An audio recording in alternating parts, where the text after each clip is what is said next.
बीबी हो तो ऐसी। एक बादशाह अपने महल की छत पर टहल रहा था। टहलते टहलते उसकी नज़र महल के नज़दीक घर की छत पर पड़ी, जिस पर एक बहुत खूबसूरत औरत कपड़े सुखा रही थी। बादशाह ने अपनी एक बांदी को बुलाकर पूछा, यह किसकी बीबी है? बांदी ने कहा, बादशाह सलामत, यह आपके गुलाम फिरोज की बीबी है। बादशाह नीचे उतरा। बादशाह पर उस औरत के हुस्नों का जाल सहरसा छा गया था। उसने फिरोज को बुलाया। फिरोज हाजिर हुआ तो बादशाह ने उससे कहा, फिरोज, हमारा एक काम है। हमारा यह खत बगल के मुल्क के बादशाह को दे आओ और इसका जवाब भी उनसे ले आना। फिरोज उस खत को लेकर घर वापस गया। खत को अपने तकिए के नीचे रख दिया। सफ़र का सारा सामान तैयार किया, रात गुजारी और सुबह अपनी मंजिल की तरफ रवाना हो गया। इस बात से बादशाह ने उसके साथ क्या चाल चली है। इधर जैसे ही फिरोज नज़र से ओझल हुआ, बादशाह चुपके से फिरोज के घर पहुंचा और आहिस्ता से फिरोज के घर का दरवाज़ा खटखटाया। फिरोज की बीबी ने कहा, कौन है? बादशाह ने कहा, मैं बादशाह हूँ, तुम्हारे शौहर का मालिक। तो उसने दरवाज़ा खोला। बादशाह अंदर आकर बैठ गया। फिरोज की बीबी ने कहा, आज बादशाह सलामत यहाँ हमारे गरीब खाने में कैसे पधारे? बड़े हैरान की बात है।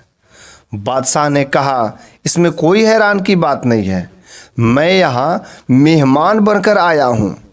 फिरोज की बीबी ने बादशाह का मतलब समझकर कहा, मैं अल्लाह का पनाह चाहती हूँ आपके इस तरह आने से, जिसमें मुझे कोई खैर नज़र नहीं आ रही। बादशाह ने गुस्से में कहा, ए लड़की, क्या कह रही हो तुम? शायद तुमने पहचाना नहीं, मैं बादशाह हूँ, तुम्हारे शौहर का मालिक। फिरोज की बीबी ने कहा, बादशाह सलामत, मैं जानती हूँ कि आप ही बादशाह हैं, लेकिन बुजुर्ग कह गए हैं कि शेर को अगरचे जितनी ही भूख लगती हो, वह मुर्दार तो नहीं खाना शुरू कर देता। और कहा, बादशाह सलामत, तुम उस कटोरे में पानी पीने आए हो जिसमें तुम्हारे कुत्ते ने पानी पिया है। बादशाह उस औरत की बातों से बड़ा शर्मसार हुआ और उसको छोड़कर वापस चला गया, लेकिन अपना चप्पल वहीं भूल गया। यह सब तो बादशाह की तरफ से हुआ। अब फिरोज को आधे रास्ते में याद आया कि जो खत बादशाह ने उसे दिया था वह तो घर पर ही छोड़ आया है।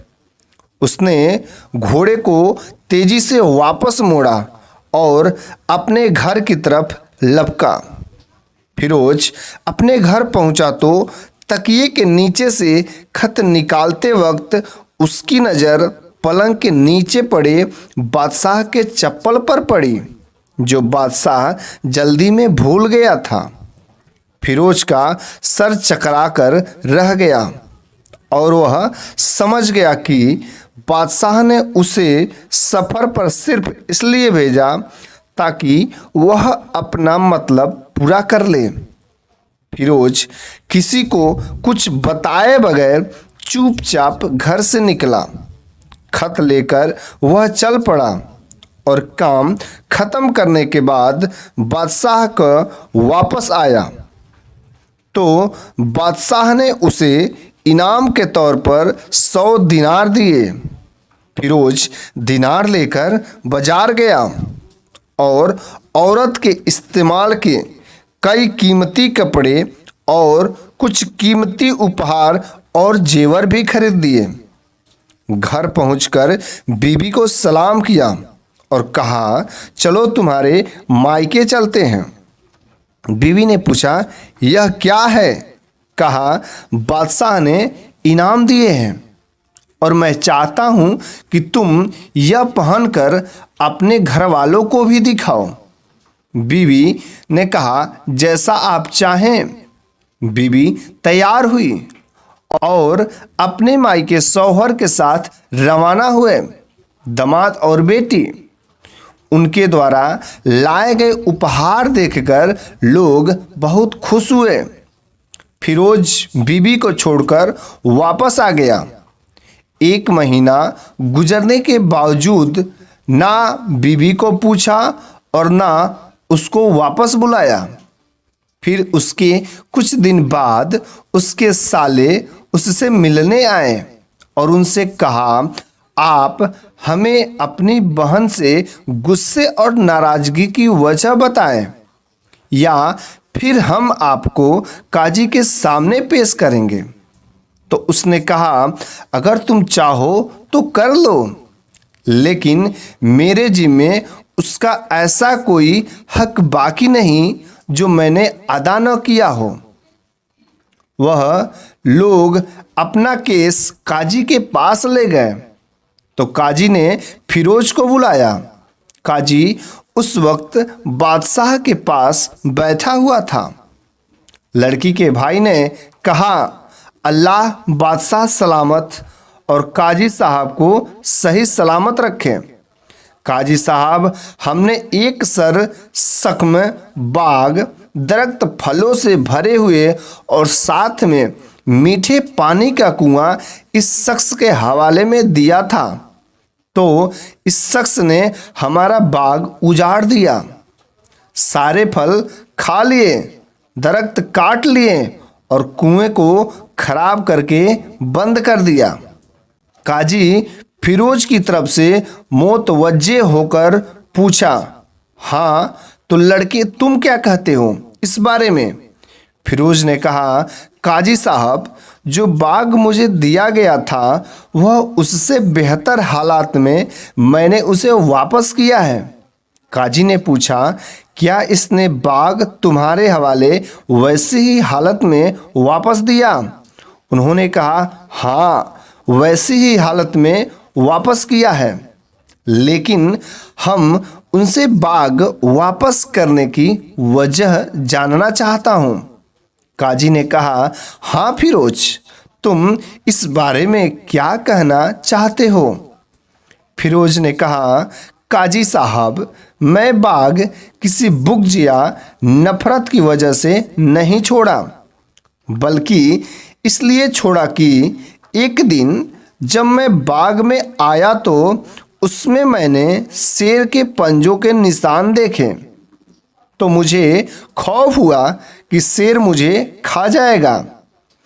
इसलिए शेर के इकराम की वजह से मैंने बाग में जाना ही बंद कर दिया। बादशाह जो लगाए हुए सब सुन रहा था और कहा, फिरोज, अपने बाग की तरफ अमन और मुतमईन होकर जाओ।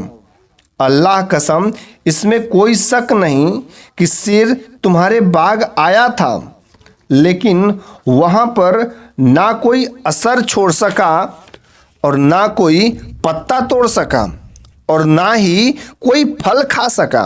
वह वहाँ पर थोड़ी देर जरूर रहा और मायूस होकर लौट गया। और खुदा कसम, मैंने कभी तुम्हारे जैसे बाग की गिर्द लगे मजबूत दीवारें नहीं देखी। फिरोज अपने घर लौट आया और अपनी बीबी को भी वापस लाया, और ना तो काजी को पता चला और ना ही किसी और को कि माजरा क्या है। क्या खूब बेहतर है, अपने घर की इज्जत घर से बाहर नहीं उछालनी चाहिए। चुपके से या किसी संदेह में ही बात करके उसे ख़त्म कर देनी चाहिए।